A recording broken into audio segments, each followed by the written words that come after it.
Hello' everyone, আজি আমি কেইটামান নতুন তথা মহৎ লোকৰ মূল্যৱান বাণী এই ভিডিঅ'টোত কেইটামান আলোচনা কৰিছোঁ। আশা কৰোঁ এই বাণীসমূহ আমাৰ সকলোৰে বাবে বহুতেই লাগতিয়াল। তেন্তে আমি দেৰি নকৰি আজি আমি আমাৰ ভিডিঅ'টো আৰম্ভ কৰোঁ। মানুহক খেদি নিবলৈ বৰ সহজ, টান হ'ল তেওঁলোকক আগুৱাই নিয়াটো। শিক্ষকসকলক সমাজৰ জাগ্ৰত প্ৰহৰী বুলি কোৱা হয়। তোমাৰ যদি আত্মবিশ্বাস আছে তেন্তে লোকৰ সন্দেহলৈ ভয় নকৰিবা। বন্ধুত্ব বোলা বস্তু জমাধনৰ দৰে, ব্যৱহাৰ নকৰিলে সি উচ্চ শিখৰ পায়। মই ঘৰত 3খন চকী ৰাখোঁ, এখন নিৰ্যাতনৰ কাৰণে, এখন বন্ধুৰ কাৰণে আৰু এখন সমাজৰ কাৰণে। সভ্যতাৰ লক্ষ্য হ'ল ৰাজনীতিক অন্তঃসাৰ কৰি তোলা আৰু বিজ্ঞান কলাক জীৱনৰ অবিচ্ছেদ্য অংগ কৰি তোলা। বিশ্বব্ৰহ্মাণ্ড আৰু মানুহৰ মূৰ্খামি, এই দুয়োটাই হ'ল অসীম। এই দুই অসীমৰ ভিতৰত প্ৰথমটো বিষয়ত মোৰ স্পষ্ট ধাৰণা নাই। ধন হেৰালে একোৱেই নেহেৰায়, স্বাস্থ্য হেৰালে সম্পদ হেৰায়, কিন্তু চৰিত্ৰ হেৰালে সকলোখিনিয়েই হেৰায়। ক্ষমা যদি কৰিব নোৱাৰা তেনেহ'লে ভালপোৱা কিয়? যি মানুহে নিজৰ অকৃতকাৰ্যতাৰ কাৰণে আনক দোষাৰোপ কৰে, তেনে মানুহে নিজৰ কৃতকাৰ্যতাৰ কাৰণেও আনকেই কৃতিত্ব দিয়া উচিত।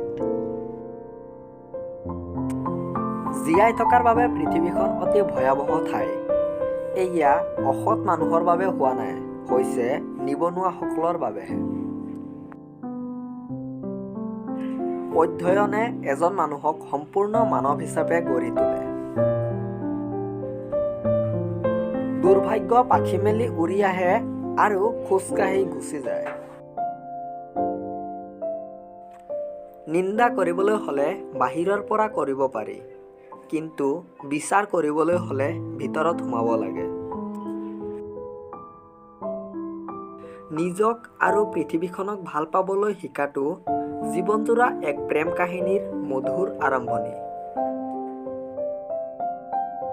জাবৰ সাৰিলে ঠাই যিদৰে পৰিষ্কাৰ হয়, তেনেদৰে নিজৰ ভুল স্বীকাৰ কৰিলে মন শুদ্ধ হয়। ইচ্ছা শক্তি প্ৰবল হ'লে জটিলতাই কোনো ধৰণৰ প্ৰতিবন্ধকতাৰ সৃষ্টি কৰিব নোৱাৰে। গোলাপ যেনে এটা প্ৰজাতিৰ ফুল, বন্ধু তেনে এটা বিশেষ জাতৰ মানুহ।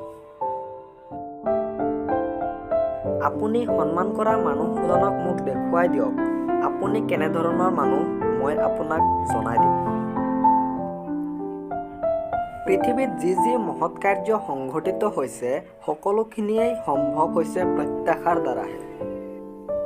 বন্ধুসকল, আজি উল্লেখ কৰিবলগীয়া মূল্যৱান বাণী এইখিনিয়ে আছিল। আশা কৰোঁ আজিৰ ভিডিঅ'টো আপোনালোকৰ ভাল লাগিল।